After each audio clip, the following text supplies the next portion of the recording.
Hello and welcome to Connect and Collaborate. I am Alex Hopkins, your on-air producer, and I am super stoked for today's show. So here's what we normally do on Connect and Collaborate is we talk business and we talk public policy, but one of the things that we're trying to do is talk about creative outlets. I recently had Sydney Kirsted join me from Smart Game Piano, which was a really cool concept, but I have Dustin Mattingly and Mike White joining me via Skype.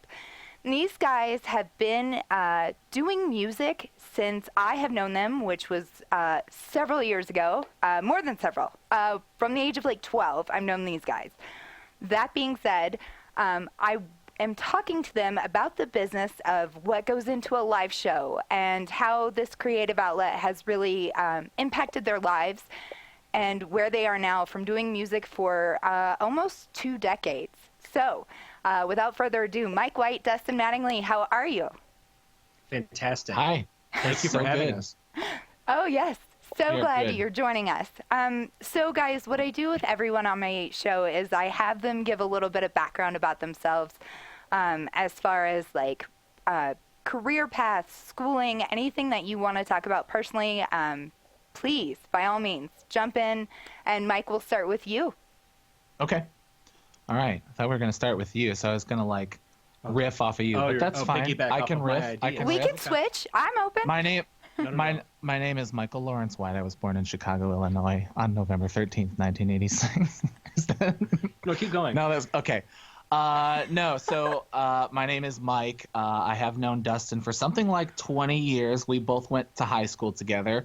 We went to junior high together, as did we with Alex, your host.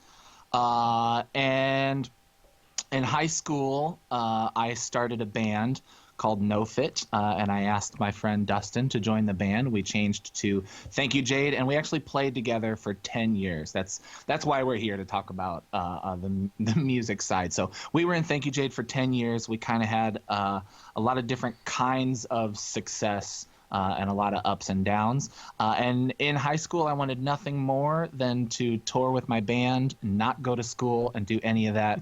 And so instead, I went to college and became an English teacher. Good backup. Backup. So yeah, that's right. So I live in Evansville with my wife, Amanda, and I have 2 sons, Oscar and Howie.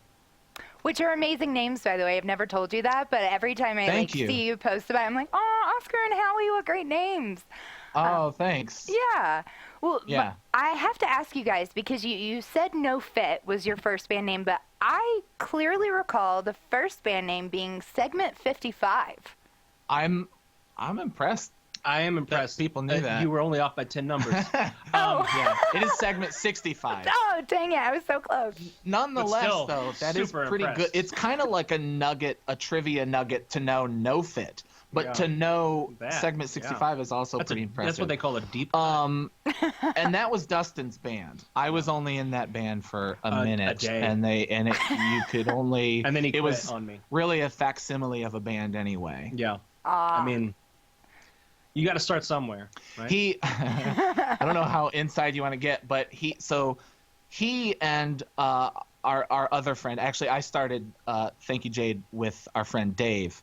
And he and Dustin were in like a bunch of bands together that kind of never played, and they started segment 65. Yeah. And then for Dustin's birthday, between 8th grade and freshman year, his birthday present was that I joined the band. Yeah, and then a week later he quit. And then I quit a week Worst later. birthday present ever. Yeah. That's a terrible Dustin, birthday present. I know. He's lucky I'm still his friend. Well, we never practiced. We never did anything. And then so Dave, the other guy, we said, we were like, for real. We're like, we're tired of not playing. Let's start a real band. You play bass. I'll play guitar.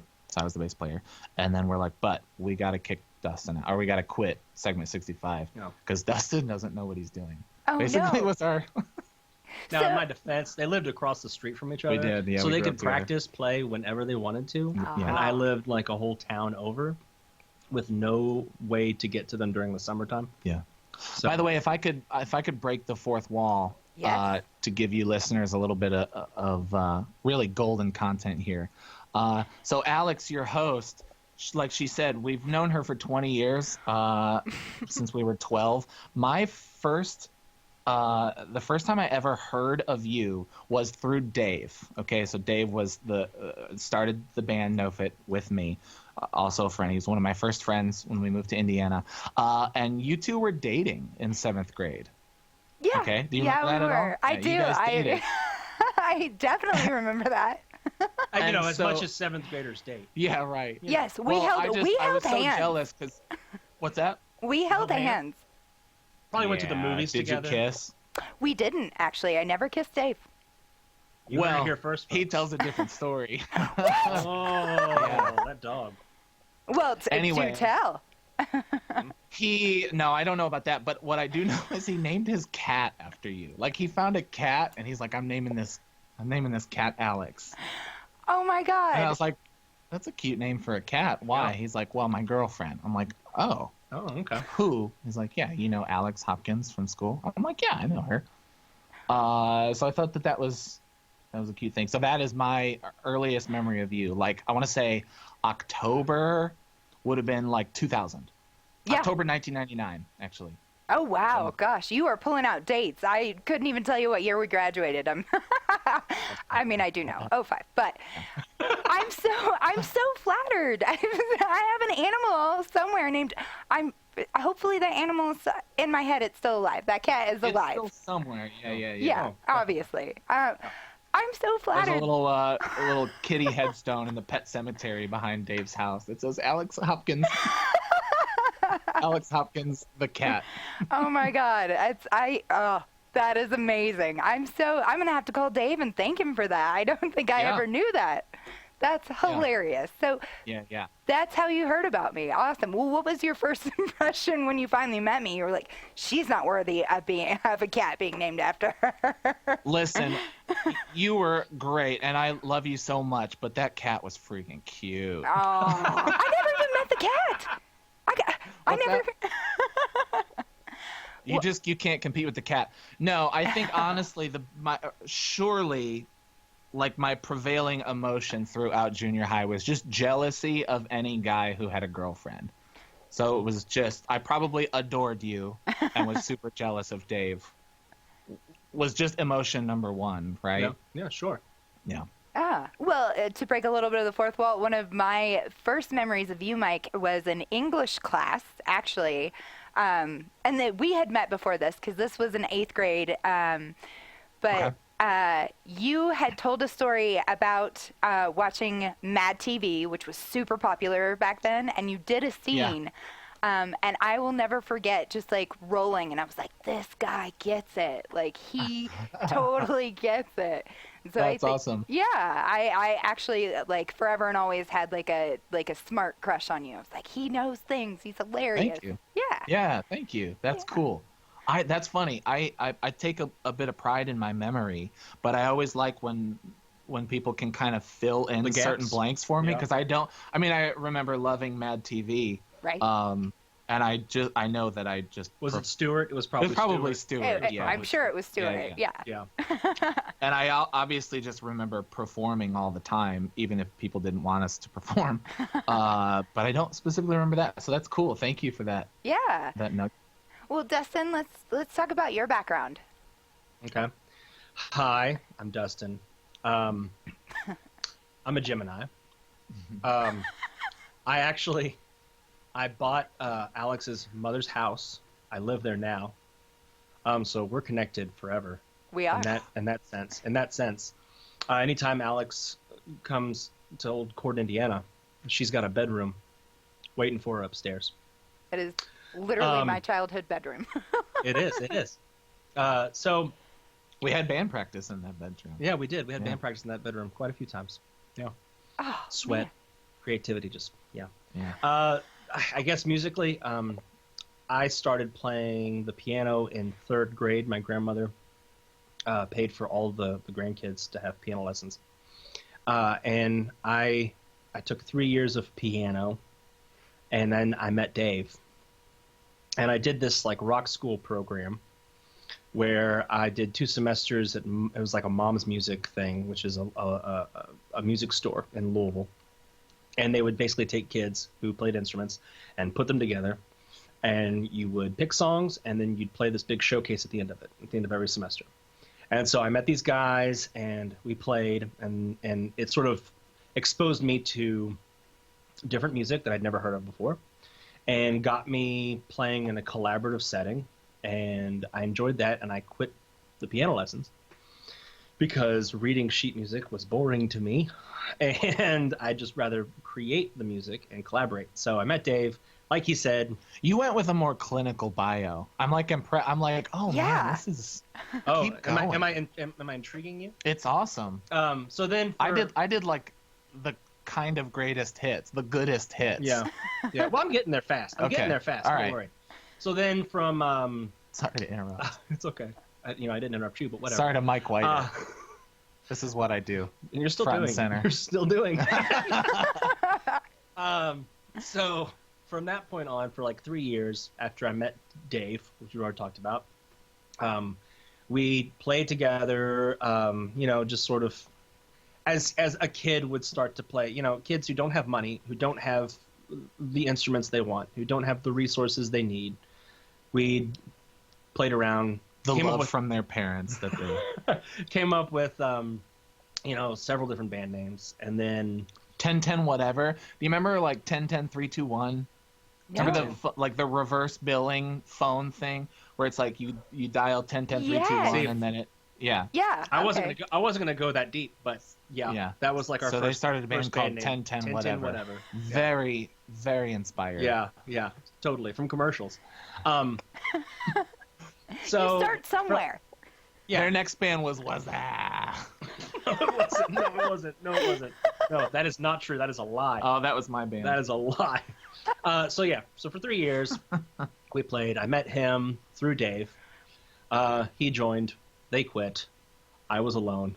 Boo-hoo. Did you just play alone in your like garage or basement, just like by yourself, just like they left? No, that's how much we didn't really play. There was no garage to play in. Yeah. There was literally just my bedroom. But ironically, that summer we were still great friends. Like, I don't think we... Well, I was. Anyway, I know. We're over it now. Yeah, we're over it now. Anyway, so that summer, ironically, is the first summer that we probably actually talked. We actually spoke You to and each other. Alex. Yeah, me and Alex. Because we did a play together at the local community theater. We sure did. Thespians. And I had seen you and knew of you before, but that was probably the first time that we actually spoke. Was doing that play together. And from that point on, we're just good friends. Yeah. Just good friends. Oh. Yeah. Bound by the hip. Yeah. I mean, you did eat at our lunch table every single day. I did. I definitely did. We shared a lunch table for 4 years. We ate together. Oh my gosh. The more that I thought about doing this show with you guys, I was like, we kind of hang out. And then the more that I thought about it, I was like, no, we actually hung out. We had lunch hour together. Our cliques were connected. You know what we also skipped that we always tend to tell whenever anybody asks for the origin is Dave's birthday party between 7th and 8th grade. We really ought to set the tone for how we've been best friends for 20 years. We kind of skipped that. Yeah, actually 19 years technically. Because I moved to Indiana 20 years ago this summer, right? Mm-hmm. From Chicago, actually Aurora, Illinois, which is a suburb of Chicago. Excellent. Anyway, so it was Dave's birthday, July 7th. It would have been 2000 because it was between 7th and 8th grade. I'll trust you. And the country boys, and I am not a country boy. Me either. Were outside putting. This is sad, and I hate even saying we that. Don't they were condone putting this behavior. they were putting firecrackers in frogs' butts and blowing that up. And I'm 13, and even then I'm like, that's not cool. Yeah. So I was just like, you guys be country boys. I'm gonna stay in and listen to Weird Al, in Dave's music collection. So I put Weird Al on and started it, and so it's his 1999 record, Running with Scissors. Track 1 is The Saga Begins, his parody of American Pie by Don McLean, which is about the Star Wars Phantom Menace. Dustin jumped up and he's like, "Oh, you love Weird Al?" And then we like laughed at every lyric like we had heard it for the first time. We were singing it like simultaneously. Yeah. Like we both knew all the lyrics. Yeah. And then we just sort of explored the rest of the album. Right. Which it's a great record. Mm-hmm. And then became best buds. Yeah. So I love Red that. comics. We actually bonded over music. Mm-hmm. That was our first bonding point. I am a firm believer that music is a universal language. Absolutely. Yeah. Like math. Yeah, sure. Yeah, because that's what I want to talk to you about, math. Yeah, no, hey, you started the English pre-algebra teacher? school, not me, so. No, I definitely have vivid memories of so like I enjoyed music and like with my mom, just listening to what my mom wanted to listen to in the car. That was kind of my earliest memories of music. And she was pretty cool in that like she appreciated contemporary music. Like I was into Alanis when Alanis hit in like 95 or whatever. Yeah. Hootie and the Blowfish was big for us. Basically, 90s alt music was important. And then like when Dave and I first became friends, it was listening to Smooth by Santana featuring Rob Thomas. And then when Dustin and I became friends, it was listening to Weird Al and writing music. So it's definitely a pretty strong connective tissue in so many of my relationships. Yeah. Dustin, you mentioned along the lines after you learned how to play piano, you got tired of doing the recital stuff, and so you wanted to move into creating your own. Yeah. Talk about that transition for me a little bit. Honestly, I don't know even how it happened. I used to practice for my grandmother since she paid for the lessons. Sometimes I'd practice. She had this beautiful white baby grand piano in this upstairs living room with a bay window, and it played like butter. It was smooth. It was just great. So I used to play for her, and I'd basically rehearse out of my books because you get books and you have to learn the songs and then you get to the next books and then the next books. At least that's how it was when I was learning. And I had a great music teacher. Her name was Leah Porter, and she was always really supportive of me coming to her saying, "Okay, I want to learn this song." Like, I remember, I don't even know how, I must have seen a TV version of Beverly Hills Cop 3 where Eddie Murphy goes to the theme park, right? And the ditty in that movie, which is called Axel F. His character is Axel Foley, but it's called Axel F. And it's a dun, dun, dun, dun, dun, dun, dun, dun, right? So I told her, I want to learn that.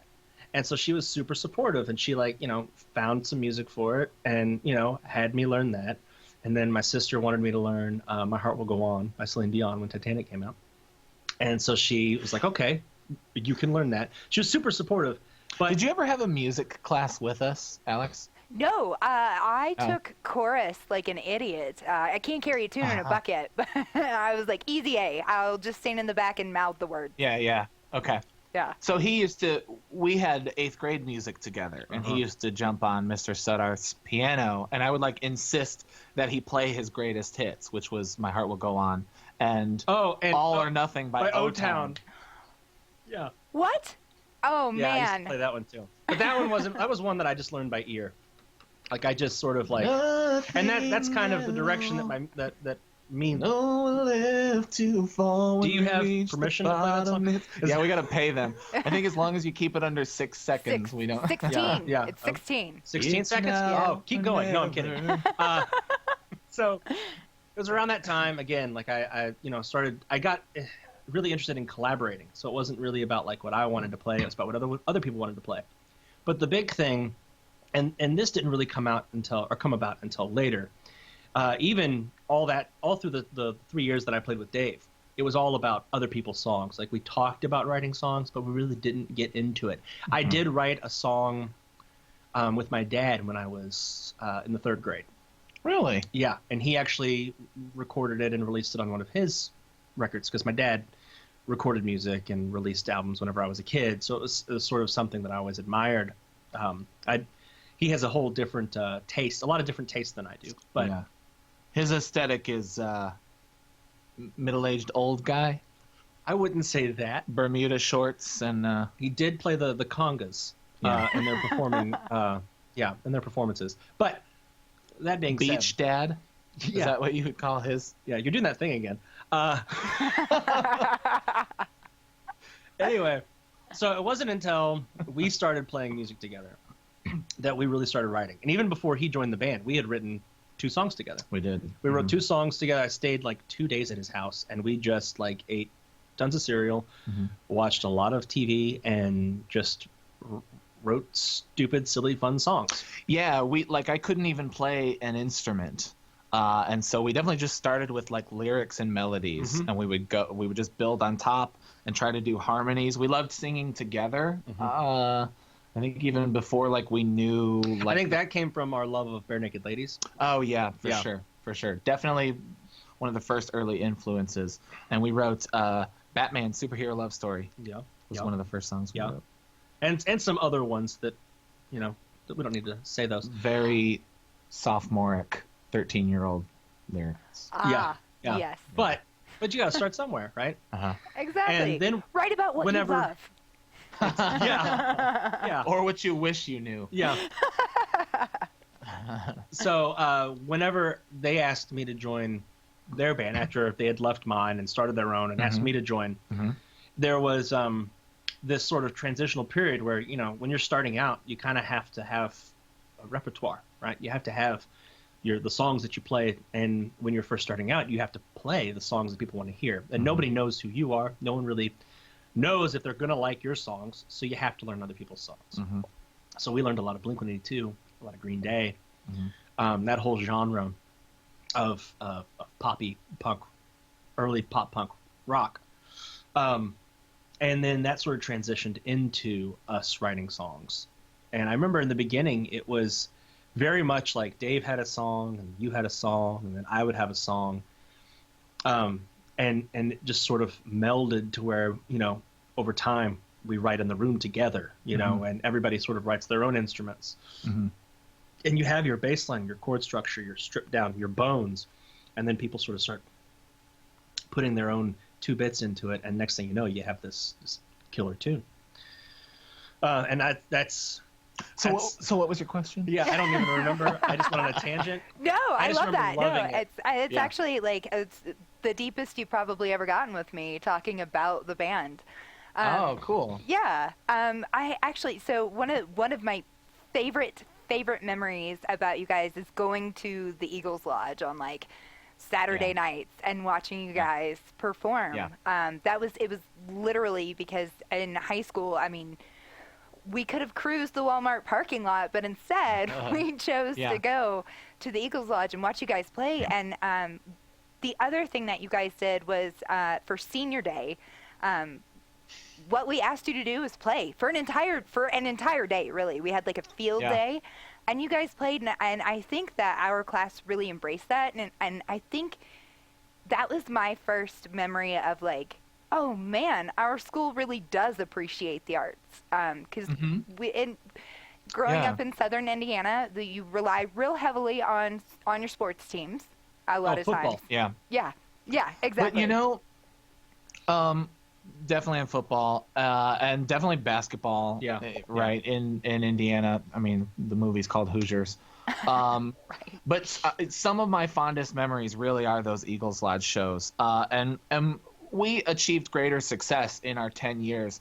But like my fondest memories are, what's so cool about the Eagles Lodge was that it was a thing that we created. Like it was the house of Thank You Jade, and we would play this venue or that venue or open for this band, and we were like, man, if we threw the show, we would make all of the money. So we just thought it would be, rad if we invited all the bands. Yeah.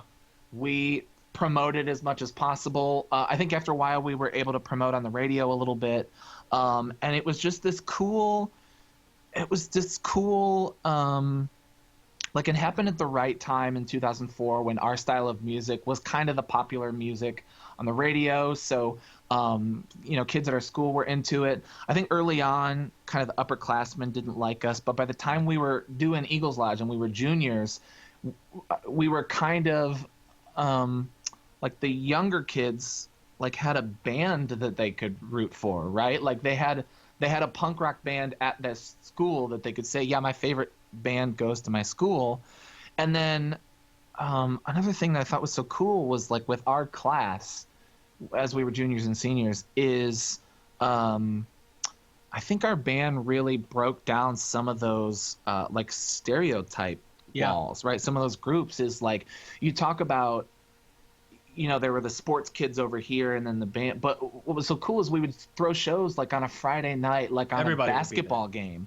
And so we would have the punk rock kids come to the show because they didn't want to go to the basketball game. But when the basketball game was over, the basketball players would come to Thank You Jade shows. Yeah. And that to me was the coolest thing, is like the real punk rock kids would stay and they would just party for all the bands, right? But like our friends would show up to see us play, and that's when it was just like an ultimate party. I always loved, like, right before, like, the shows would be packed and we'd be like, yeah, this is a good show, and then before we would go on, another 50 kids would show up and it'd be like, oh, okay, this just turned into something really rad. Oh, absolutely. Unfortunately, we have to take a quick break, you guys. But when we come back, I want to talk a little bit about, because you mentioned getting your airtime on the radio and things like that, and how putting on a live show works. So I can actually stick to my boss's plan of talking about business in here. So we'll Absolutely. do that. Absolutely. Yes, but stay with us here on Connect and Collaborate. Be sure to like and subscribe our YouTube page while you're here. You can find this podcast more at cobrt.com/radio-podcast. Be sure to check out our events page as well and sign up for our newsletter. Stay with us. Welcome back to Connect and Collaborate. Once again, I'm Alex Hopkins, your on-air producer, and I'm having a fascinating conversation here with Dustin Mattingly and Mike White of As Good As It Gets, which is their band that has seen several reincarnations over the years. I'm wearing an old band t-shirt, Thank You Jade. This is from when I knew it. Thank you. But I will get to talking more about As Good As It Gets and what you guys have going on right now. But before we do that, I have to do the business part of this. And so one of the things that you guys did back in high school was that you would book shows, live shows with several local bands that were a little bit bigger, some a little smaller than you guys. You know, you ran the gamut with that. But that being said, what all went into that? You know, it's a plethora. Exactly. But you guys, you put a lot into this, and you made yourselves. I think for me it was really iconic in high school, right? Like we had a punk band that I could have called up and been like, "Hey, can you play this party?" And it was easily accessible to get you guys. And you play good music. It's not like you guys were like bad at music. It was great music. Yeah, I still jam out to you. I have Burn Broadway Burn in my car right now. That's awesome. Nice. Very cool. Very cool. So do you want us to talk about like how we kind of organize those shows? Yeah. I will. I'll be honest. A lot of the stuff that we did in high school and as far as shows, we probably wouldn't have been able to do without Mike. He was the heart and soul of actually, like, he was the brains behind it.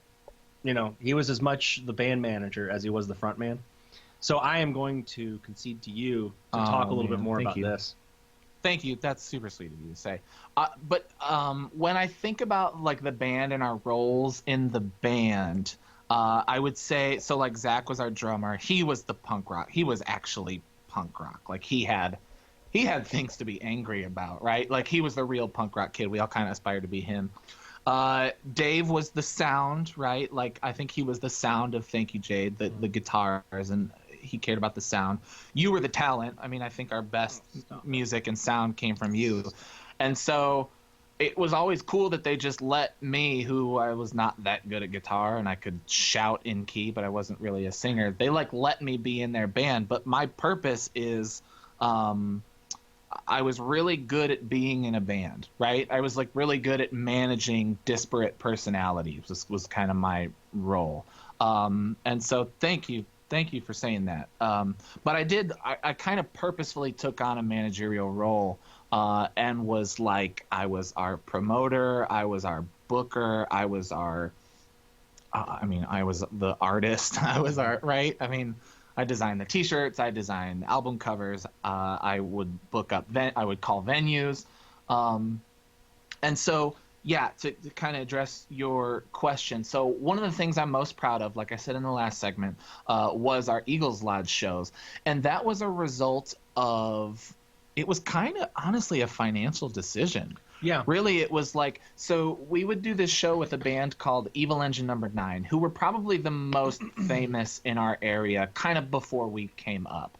And so they would host this show at a venue called the EDVAC, where they would have 500 kids at the EDVAC. I mean, these shows were like blowouts. Super awesome. Yeah. And so one year we played super early, and then the second year we got to play like second to last. And so we were like, man, there's so many kids here, and they threw this show, and they're making all the money from this.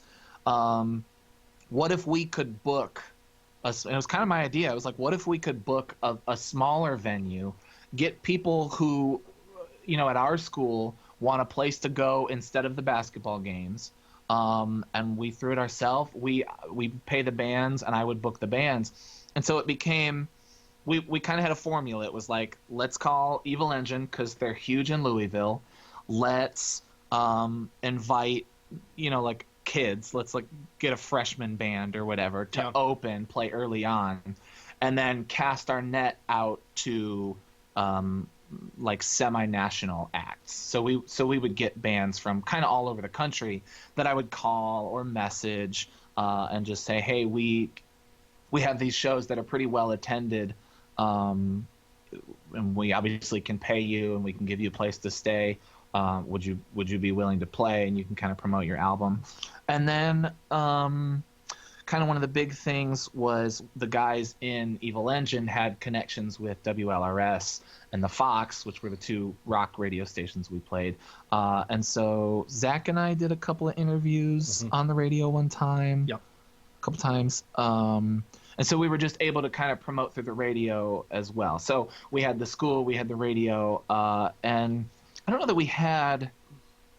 that you'd like call it a business model, but it was like definitely in the DIY punk rock spirit of like how big could it get if we did it all ourselves? But also a lot of successful networking.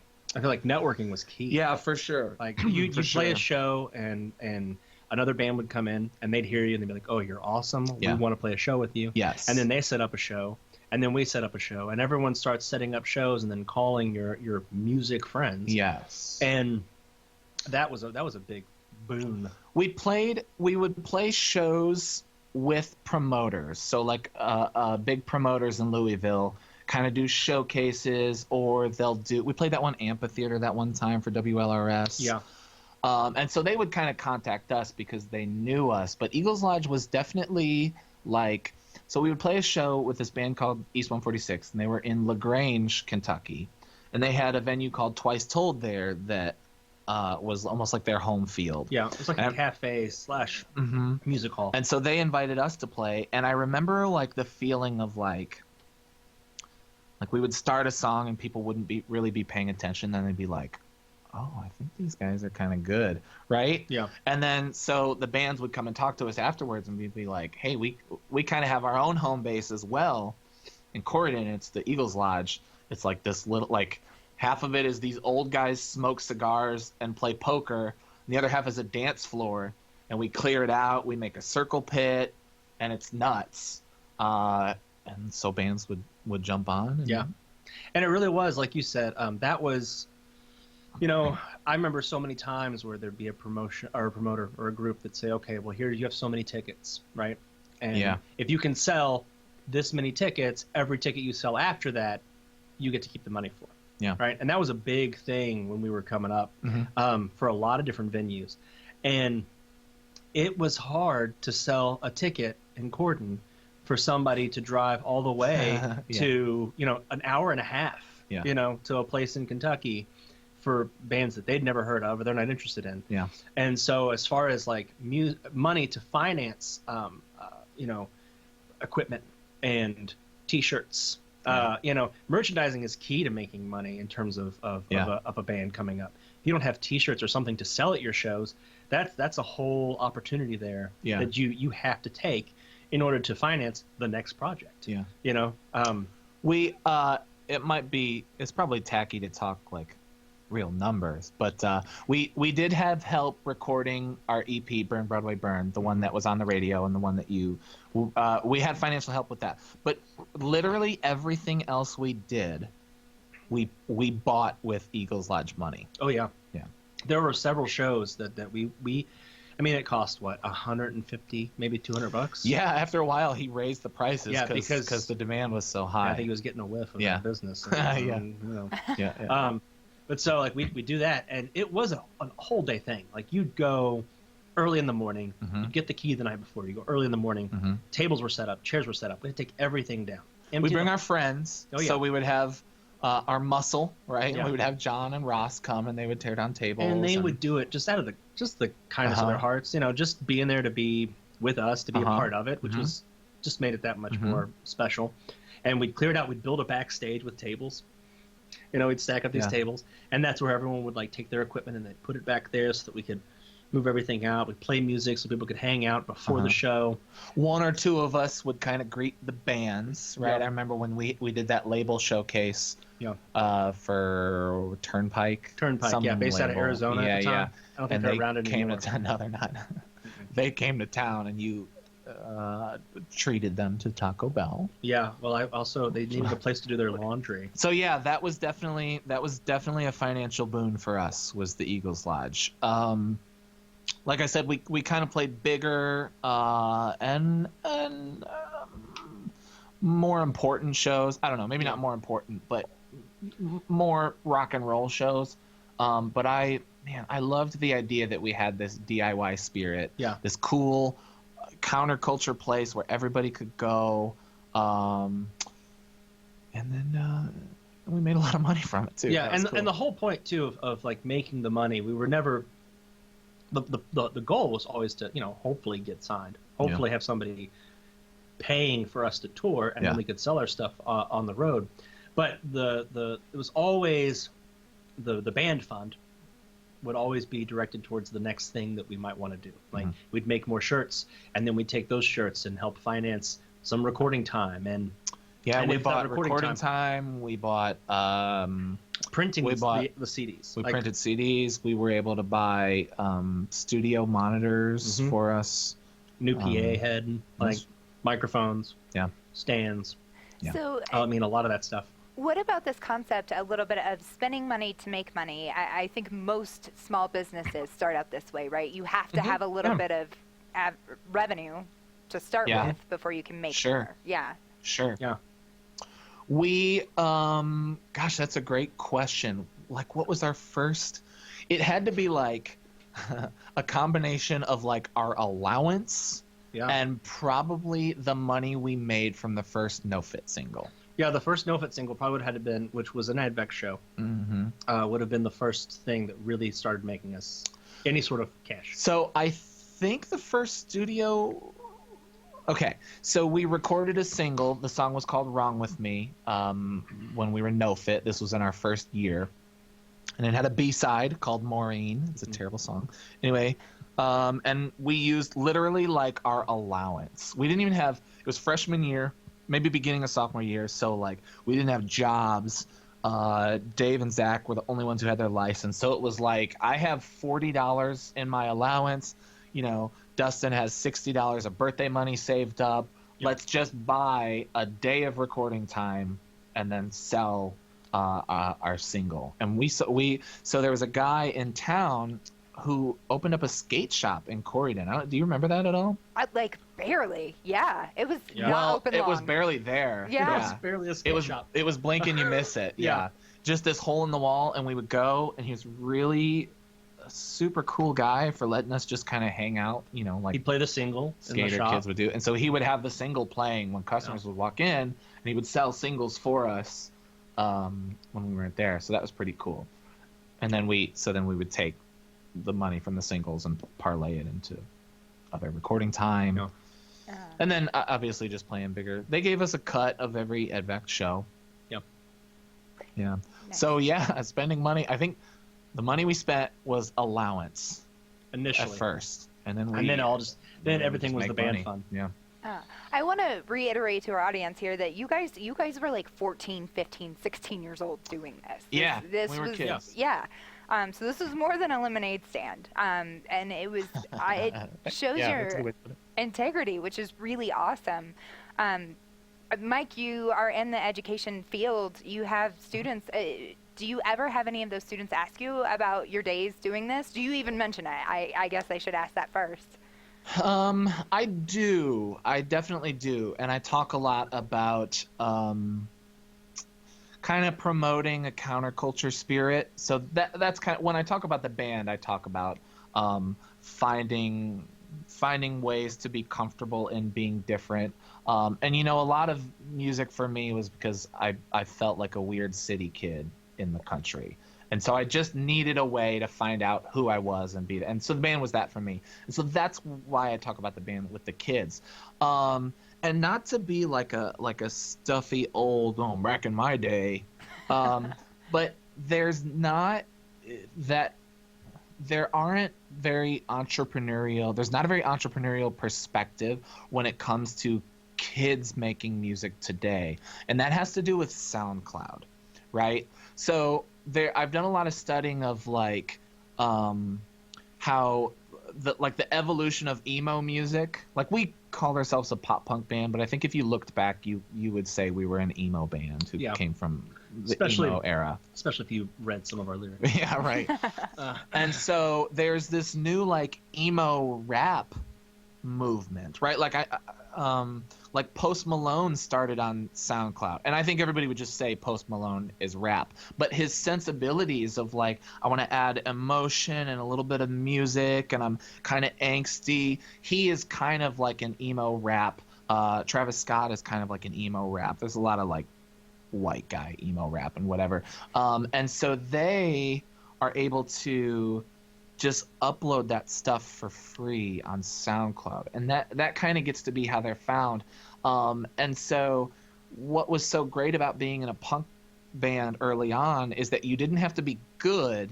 All you had to know was a couple of chords on guitar and have a basement to practice and some instruments. Now you don't even need that. You just need a computer and a microphone. Yeah.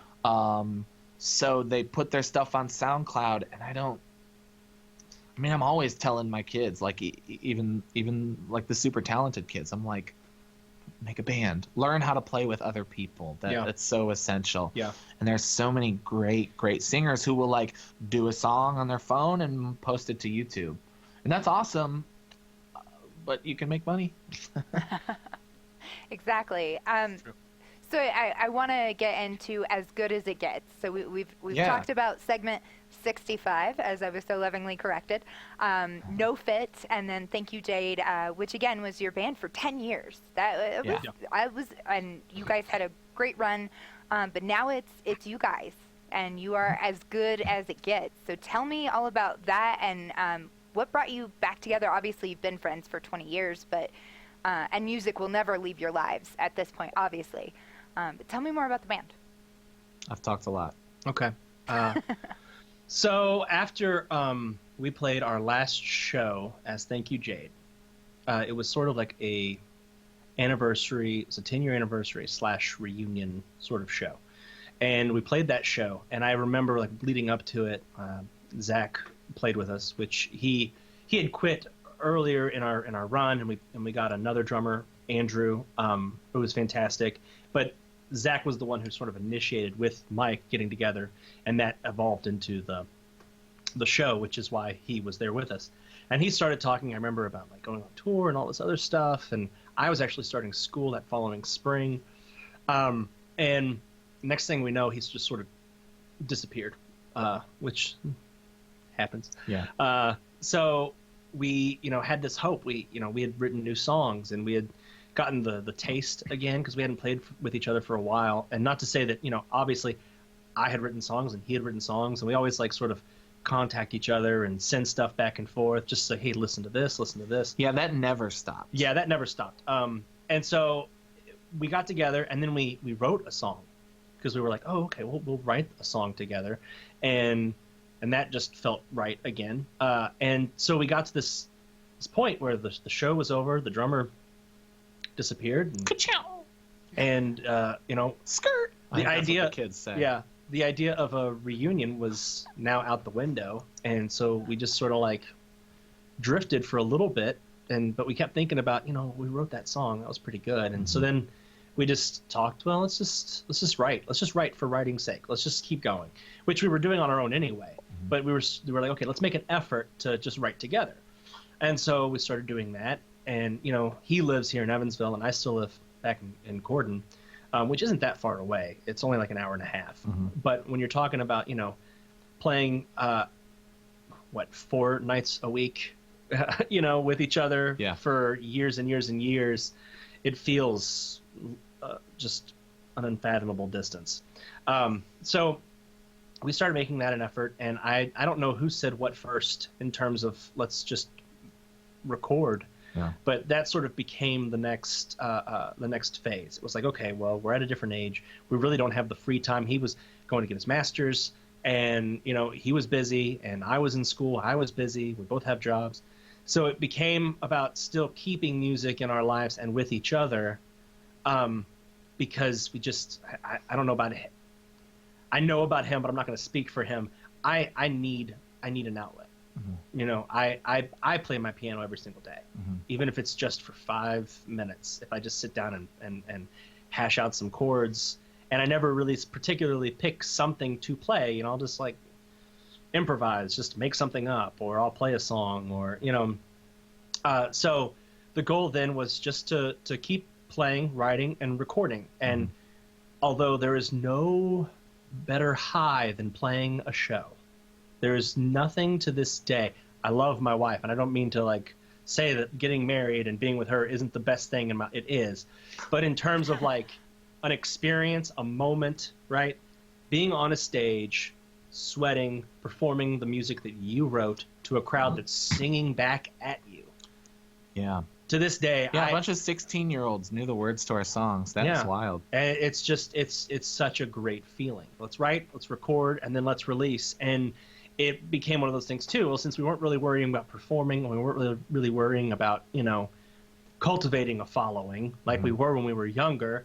It went back to music for the sake of music, right? For the sake of having that creative outlet. So we released our first EP for free on Bandcamp, and then the second one free on Bandcamp, and it's just about putting the music out there. We're not to say that if you want to give us your money, we'll take it, but that's not the point of it. And again, we have a band fund, but it's not very big, and all that stuff goes right back into what we're going to do next. Yeah, so he's my favorite musician. And he's my favorite musician. And I've always said that. And so, there have been times where, like, there have been a couple times where I'm like, I think I'm going to go solo. I think I'm just going to write my own stuff and play out. And I'll do a song, and I'll get to the end. I'm like, yeah, I got a song. And I was like, I got to play it for Dustin. Like, you're literally the first person that I want to hear a song that I finished first, and then I'm just like, okay, well, what are your ideas? And he just always makes it better. So that's just always the case, and so we just always send music back and forth, and so as good as it gets, even the name of the band is pretty tongue-in-cheek. We're like, we're just gonna make music. This is about as good as it's gonna get from us. If you dig it, that's cool. So it's like, we would always write, we will always play, we will always record songs, because it's like, I want to record a song that like makes him laugh, or like he thinks a certain riff is cool, or a certain lyric speaks to him. Always trying to impress each other. Right, exactly. And then, they turn out and they're good. We know people used to like it. So we just throw it out there and say, hey, if you guys like this, awesome. Yeah. I actually have had a chance to listen to a few of those songs, and they are pretty amazing. They're a little nostalgic for me, but I like that it still feels new. You still have that nice new vibe that you've got going on there. So I gotta ask you guys, where can we find you? Are you on Twitter? You're on Bandcamp? I know that. Where can people find more, buy more if they want to? Sure. I think that the easiest thing is our record that came out last June. It's called Pastiche, and you can stream it anywhere you listen to your music. It's on Google, it's on Amazon, it's on iTunes, it's on Spotify. I listen to it on Spotify. So that is probably the most present and readily available. Again, the band is As Good As It Gets. The record is Pastiche, and I like Spotify. I don't know what you guys listen to, but Spotify's pretty good. Other than that, we have a Facebook, As Good As It Gets. We have a Twitter, As Good As It Gets. Just kind of all the places you can find places. All the places you can find. All the places you can find the places you want to be. Yeah. Right? Yeah. That's where you'll end up. Yeah. Is where you want to be. You'll end up at Cheers. We did kind of, I think, one of the easiest ways for us to post music, like the quickest way to get new music from us is bandcamp.com, and then search for As Good As It Gets. That's where we have a lot of our back stuff. And actually just recently, bandcamp.com, if you search Thank You Jade, which was that 10-year band, see Alex's shirt, I just recently posted everything we ever did. I posted it on Thank You Jade. A band we used to play with posted all of their complete works and called it like the boxed set, which I thought was kind of a cool idea. And I just, even we haven't played as Thank You Jade in 9 years, something like that, 8 years.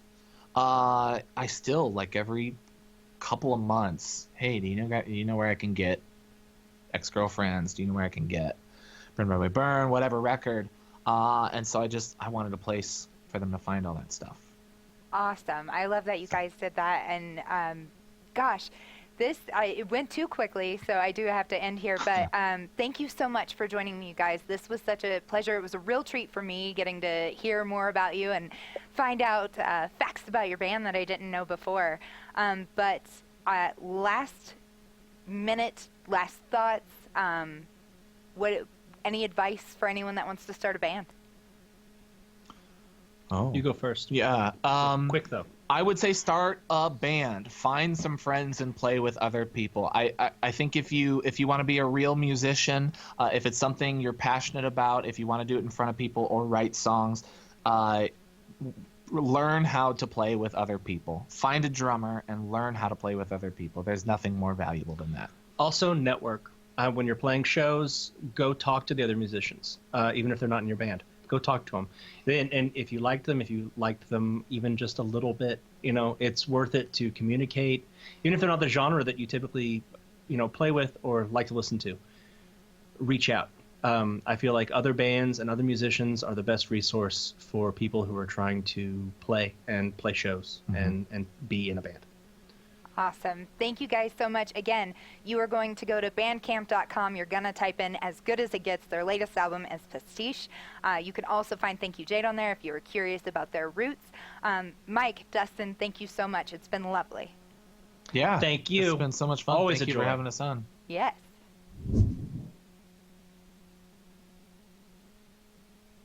We just started, but by all means, guys, what I'm going to air professionally, it's not going to include all of this, but I'll send you the whole file. You can let them know that, like, this is the vibe, is Riff Central with Mike and Dustin. But I guess my question is, like, how much breaking of the fourth wall do you want us to do? Like, do you want your listeners to know that we've known you since we were 12 or what? Oh my God. Has it been since it has been since we were 12. Yeah. I can even, if you want, tell how I know you the first time I ever heard of you. Oh my God, let's do it. I'm totally in. Okay. I didn't tell my boss, so they just now found out that I know you guys. I'm sorry. No, I don't. See, that's kind of what I was asking. Yeah. I hope it's not were we supposed to be hush hush about this? No, not at all. Your producer, I'm addressing Alex. Is his name? Yes. Okay. Yes. Can I call him Roz?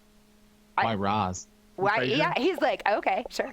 He's No, pretty he's flexible. Alex 2. Alex too. We'll call him Alex His too. last name's Colleran, if that's helpful. Cohen? Colleran. Colleran. Okay. Collarin. Like Yeah. I'm in playing with his Like I'm Collarin. Colleran. Yeah. That's so stupid. Hey, she had the same idea. My Colleran book. We had the same thought. Okay? I don't know that she had that thought. Anyway. She said like Collarin, like you're Oh. Collarin. Like Colleran, Yeah. because Noelle would say that. That's why I said that. Yeah. Yeah. Oh, okay. So that, like, I was like, if you wanted to be uber professional, which I respect, there are certain fourth walls I don't want to break. Like, I didn't want to tell them, like, it's not like you're just throwing us a bone because we're friends. We're Right. doing, it's for real. Yeah. But I didn't want to, Yes. I didn't want them to be like, oh, she's having her friends on. No, not at all. No, because You know what I mean? no, I do know exactly what What are you you mean. laughing about? You know what I'm talking about. I do, but the tone of your voice, you sounded so somber when you have, and then you look down at the having her friends on. No, but like, have you ever listened to like an indie podcast and it's like the guy has his cousin on and it's like this guy doesn't even know what they're talking about. and He then just calls wanted to him have his like cousin on. and then calls him like his go-to comic book guy. And Yeah, exactly. this is our guy who knows comics. Yeah. What do you think about the Yeah, X-Men this is our movies? resident comic book expert. Yeah. Well, I mean, guys, Yeah, I I'm with clearly you. am a huge fangirl. Have been since junior high. I love but that shirt Yeah. so much. Yes. Such a good shirt. Yeah, you're gonna have to thank Ross for that, because I definitely politely did not give this back. Yeah. Yeah. It's fine. Politely. Yeah, because I politely took it. Yeah. I asked permission when I took Yeah. it. I just never Oh, okay. returned it. Mike's an unstoppable riff machine. I am. I mean, he's been told that for years. Are you not? I You mean, don't think you're you're a unstoppable. I'm a riff machine. But all you have to do is unplug me, and I power down. Yeah. You know? You're like the Awesome. Energizer Bunny. I have a lot of energy. You're solar powered. Is that what it is? No, it's anxiety powered. Right? Ooh, You that's just the kind of talk power. and talk through Nuclear power. anxiety. Yeah. What's that? Nuclear power. That's another episode of the podcast. Yeah, I like it. Why would a magician reveal their secrets? Exactly. You know, Precisely. if you have moves, you keep those special to you, right? I'm sorry. I That's do. gossipy and gross. I apologize. No, I'll let. Wait, what's that, Alex? I have proprietary moves. It's copyrighted. Yeah. It's TM'd. Smart. Yeah. Smart. That's good. Just Yeah. good business. Yeah, See, for looping sure. it back. Looping it back. Exactly. Good business practices. Copyright your shit. Get your patents. Yeah. Mm-hmm. Yeah. Mm-hmm. Yeah. Yeah. That's dope. Yeah. Cool. Did you Yeah. say dope? That's dope. You He's an English I could, teacher. sorry. You of probably course heard he- me say dope. Sorry, he's just 100 revealing times. his age. That's all. He's just revealing his age. How do Yeah, your I'm students 17 react to forever. Now they say that's fire. That's right. That's fire. that? Do they? Oh, they do. It drives me insane. No, but they do. they don't. Oh, I hear it. No, they don't. I hear it. No, they don't. Not the cool kids. No. See, Whatever. I've seen the fire emoji. Yeah. Yeah, they say Yeah. that's fire. Yeah. And Instead that, of saying that's cool, now it's hot. I don't. The world's No. black. That's it's hot. Black, it's white. It's up. It's down. I don't know. You are talking like a barbecue dad right now. you are. I am? I had this conversation with my JP? students the other day. Yeah, exactly.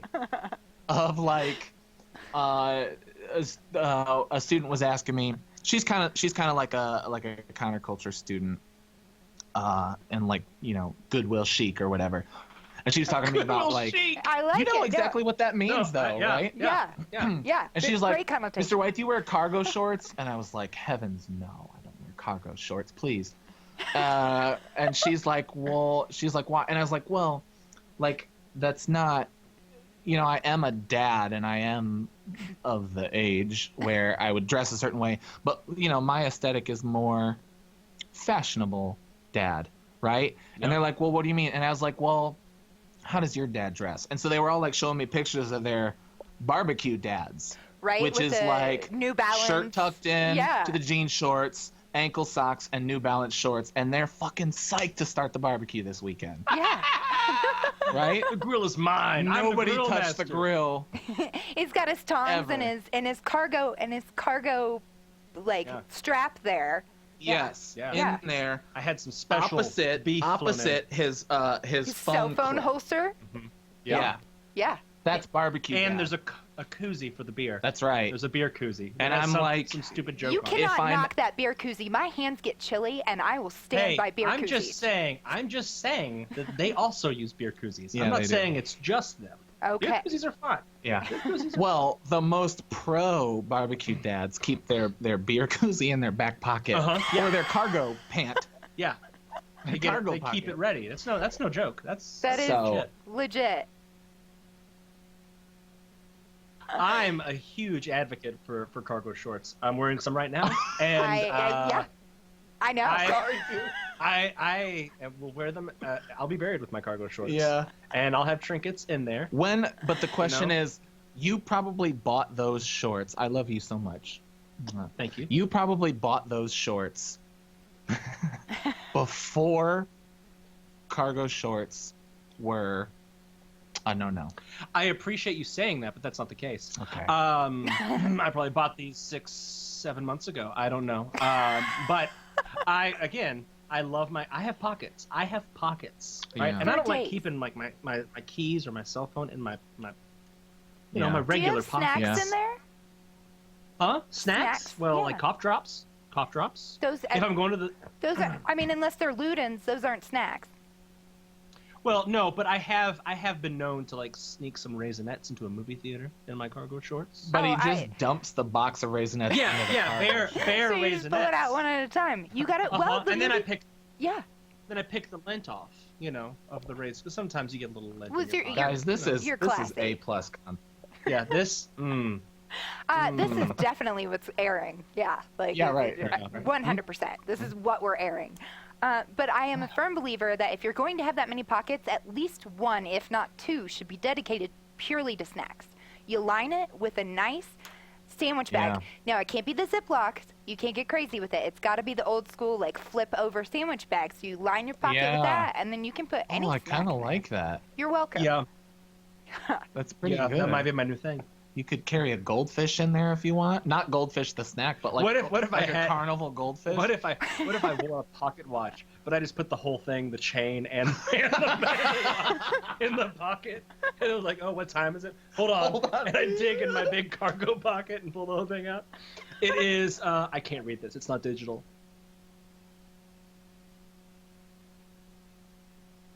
Dustin has a very good sense of style once, but then he won't go shopping for like 3 years. Yeah, and then I hold on to the same outfit Right. until there's holes in it. We had a show, and I went and I was like, let's dress nice for this show, and I got him like a sweater and a collar. I remember. And the I sweater. said, Dustin, this is a nice sweater. Promise me you won't wear this sweater No, I remember. like a sweatshirt. And he said, I promise. And I did. And he did to where it was like threadbare. No, listen. I remember this outfit exactly. It was a gray button-up with a collar, Yeah. and it was a like light brown, like almost tan, and then darker brown Yeah. striped shirt. Yeah. Horizontal stripes. Very handsome. We for got these. 2009. We got these nice jeans, probably American Eagle. I don't know. I know, Maybe. yeah, maybe. I don't Those know. are fancy. Those jeans always they fit me good Yeah, at the time. they so were I was good. happy. And then I got these slip-on grayish blue checkered Vans. Yeah. That was the outfit.